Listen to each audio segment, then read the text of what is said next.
kadang-kadang ya, kadang-kadang bilang begini, ya Allah, hari ini pulang sekolah dapat rezeki, dapat anggur, bir, apel, minuman sama bolen di belakang dibungkusin.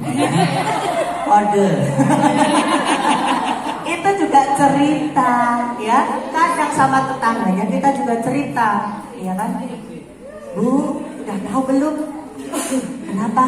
Itu loh, tetangga kita itu PCX-nya baru. Oh, itu uang PNPM, Bu. Dia habis nurunin utang. Oh, cuma utang ya? Aduh, ternyata ya, kemarin tak tanyain dia keblas gitu aja ya. Padahal gak lihat, ya buru-buru mau ngantar anaknya ke puskesmas. Ya, itu juga kita cerita, termasuk cerita hibah ya. Itu juga bagian dari cerita. Ya, kita kadang nggak sengaja kan, hibah itu juga cerita, ceritain orang lain ya. Makanya nanti jangan salah, penduduk neraka itu paling banyak itu wanita, karena paling susah menjaga lisannya. Makanya kalau wanita nangis coba perhatikan, refleks kita kalau nangis biasanya kayak gini. Hampir jarang wanita nangis ditutupi matanya, mesti mulutnya. Kenapa? Karena itu refleks sumber dosa wanita itu dari mulut. Tapi kalau bapak-bapak nggak mungkin kalau nangis begini. Kenapa? Karena matanya jelalatan. Iya, coba laki-laki kita ya, kalau kita minta aja, ayah lipstiknya habis. Kalau dia jawabannya cuma aku cinta kamu apa adanya, pret, bohong. Bohong. Coba ajak ke pasar Serang atau Cibarusa kayak gitu. Naik motor, Pak.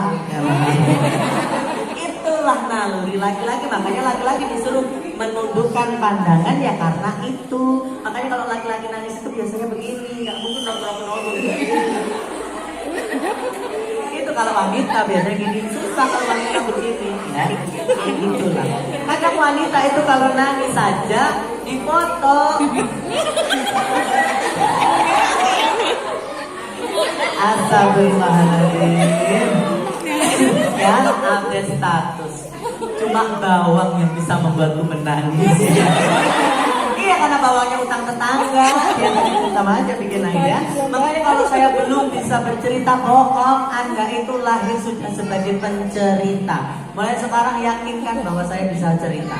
Yang kedua, sedikit referensi cerita. Bohong juga. Smartphone kita itu coba aja cerita tentang kejujuran muncul nih banyak. Ya, dongeng, fabel muncul semuanya banyak. Makanya handphone kita ini bisa jadi referensi cerita. Kalau enggak, pergi ke perpustakaan gratis, banyak buku di situ. Itu yang paling penting. Makanya kalau saya belum bisa cerita, cerita aja mulai sekarang karena ada cerita. Ya, yang ketiga apa? Saya belum percaya diri. Nah, kepercayaan diri ini bisa muncul karena kita terbiasa.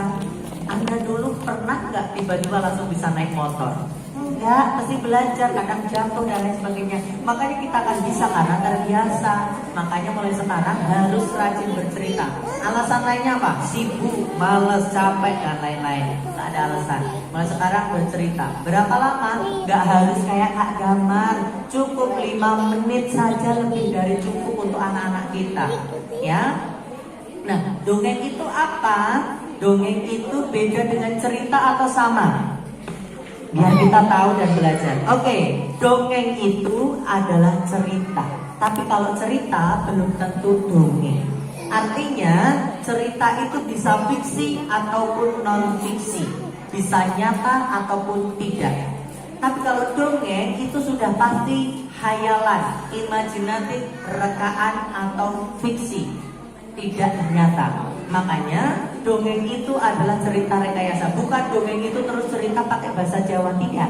Tapi dongeng itu adalah cerita fiksi atau rekaan menurut KBBI. Ya.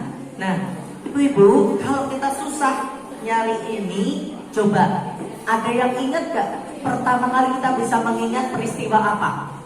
Usia 3 tahun masih bisa mengingat gak? Nggak bisa. Kenapa? Karena kalau kita masih bisa mengingat usia dari 0 sampai 3 tahun, maka saya jamin tidak ada anak yang durhaka terhadap orang tua. Makanya Allah menghapus ingatan itu, menyimpan jauh-jauh. Supaya apa? Dia mengingat kembali ketika dia jadi orang tua. Ya, Ketika jadi orang tua ternyata saya harus nyusui, harus nyuci baju ini dan sebagainya pada anak saya ngelayanin. Coba bayangkan kalau itu anak kita tahu semuanya. Udah nggak ada anak yang durhaka terhadap orang tua karena besarnya perjuangan orang tua. Makanya itulah hebatnya menjadi seorang ibu. Nah makanya ibu-ibu kalau waktu TK masih ingat gak? Masih ingat TK? Masih. Guru TK-nya masih ingat ya? Kenapa? Karena di TK itu adalah masa-masa yang paling membahagiakan. Ingatannya akan tajam sampai sekarang. Bahkan Anda mungkin sudah lupa dengan guru SMA, guru dengan SMP, bahkan SD, tapi tidak pernah lupa dengan guru TK-nya, guru PAUD-nya. Kenapa? Karena disitulah adalah masa yang paling membahagiakan. Makanya beruntung Anda menjadi seorang pendidik anak usia dini.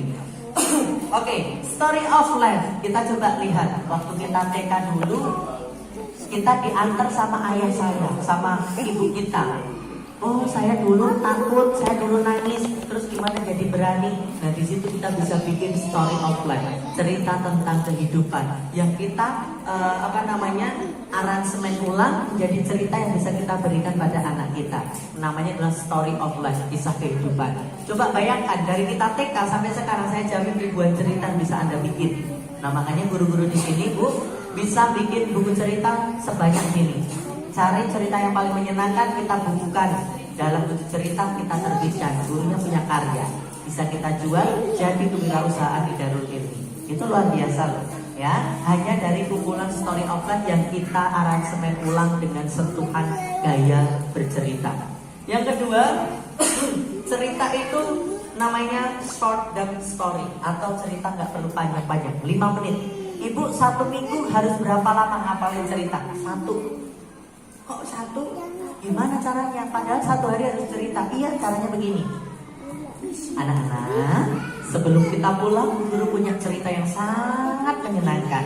Mau dengerin? Yuk kita bareng-bareng yuk. Semuanya 2 tangan ke atas, sekarang ditinggal. Naikkan ke bahu, angkat di kepalamu. Yang kanan ke atas, yang kiri menyusul. Ayunkan ke depan, dilipat keduanya. Coba ini, kira-kira ini hewan apa sayang? Ini hewan apa ini? Apa tuh? Bentar. Apa tuh? Ada yang tahu hewan apa? Iya, namanya kalkun. Hari ini Bu Guru mau bercerita tentang kalkun yang baik hati.